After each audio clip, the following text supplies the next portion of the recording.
So, one of the most important ideas that have shaped the perception of Asians in American history is this fear that Asians are out to take over white society and just the general portrayal of Asians as the scary bad guys.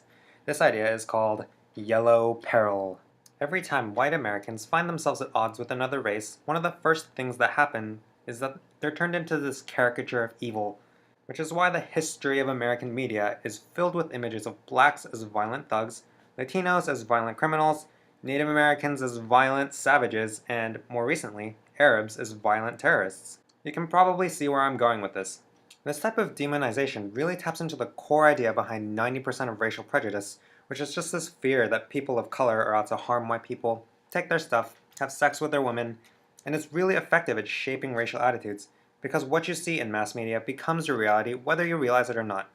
For a lot of Americans, especially in the past, the reality was that Asians were a legitimate threat to the very fabric of their lives. The early origins of yellow peril go way back to the fear of a Mongolian invasion under Genghis Khan in the 13th century, but in America, the idea really took hold for two major reasons. The primary reason was that the United States was bringing in Chinese laborers to work on the Transcontinental Railroad and other construction projects in the 19th century. But once the Chinese started to settle in, the American people were angered at these foreigners taking away their jobs and not speaking any English.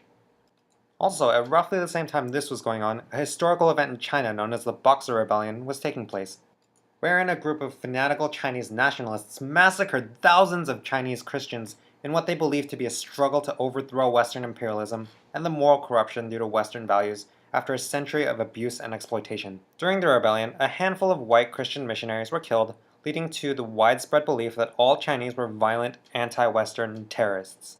Reactions in America were immediate and predictable. In the 19th century, Chinese men were frequently driven out of town and were often the victim of lynchings, like in the Chinese massacre of 1871 in Los Angeles. The lynchings became so commonplace that the phrase having a Chinaman's chance came to mean having no chance at all. Depictions of the Chinese during this time period showed them as braided, gremlin-looking people with superhuman endurance that lived in filth and squalor, contrasting with the image of the upstanding American man who needed to work in order to support his wife and children. These images serve to dehumanize the Chinese and incite further distrust of them. Yellow peril actually got so bad in America that it led to the Chinese Exclusion Act, which banned immigration from China, and then the Immigration Act of 1924, which established quotas on all East Asian immigration, but not before America had a sizable population of Japanese immigrants who moved in to replace the Chinese labor force that was banned from the Chinese Exclusion Act. With Asian immigration effectively halted, white Americans felt a little bit more secure, and yellow peril gradually declined. So from the late 1800s to around the mid-1940s, Asian Americans kept a relatively low profile and kind of dug their roots into American society, for the most part still seen as outsiders, but not inherently dangerous. But then, in 1941, yellow peril attitudes returned in full force, this time directed at the Japanese, whom, if you remember your world history, were a part of the Axis of Evil in World War II and attacked Pearl Harbor, leading the United States to enter the war. All of those old yellow peril stereotypes resurfaced, but this time directed mostly at the Japanese. And this time the Chinese were mostly spared from the brunt of racial hatred, due to the fact that the United States considered China an ally in Asia, and the perceptions of the Chinese had been changing for quite some time. Time magazine even came out with a helpful article for telling the difference between Chinese and Japanese people via things like nose shape, eyebrows, which probably weren't all that helpful since many Chinese people resorted to wearing badges that said, "I am Chinese," in order to avoid discrimination. The depictions of the Japanese are still probably recognizable stereotypes. They had buck teeth, slanty eyes with circle glasses, and were often the subject of really violent physical comedy. These kinds of depictions of the Japanese appeared in comics, cartoons, television, advertising, and naturally incited even further racial hatred against Japanese. To demonstrate how to constructing the delicious Japanese club sandwich. Slice a bread ration card, so. Place a piece of a meat ration card, so. Then eat them. Oh, yum yum sandwich. After eating, you were enjoying a club. One consequence of this type of demonization was the imprisonment of Japanese Americans in internment camps, and later, the decision to use nuclear warheads in Hiroshima and Nagasaki.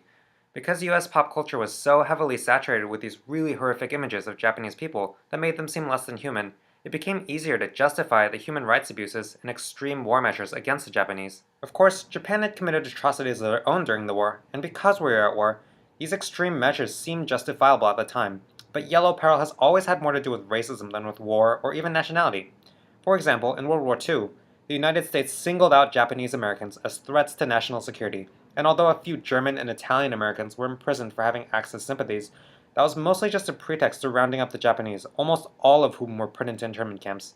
Additionally, many of the white farmers who supported Japanese internment later admitted that they had done so because it was an opportunity to take Japanese jobs and farmland. Then, after World War II, Yellow Peril was once again directed at the Chinese, this time due to the rise of communism in China after the Chinese Civil War. From around 1945 to the early 1960s, Yellow Peril fears, combined with McCarthy-era Red Scare, led to a widespread persecution of the Chinese in America. Thousands of Chinese Americans were imprisoned and lost their jobs, most notably Chinese-American scientist Chen Guizhen, who developed one of the earlier iterations of America's space program, and once he was harassed out of this country, helped to develop China's space program.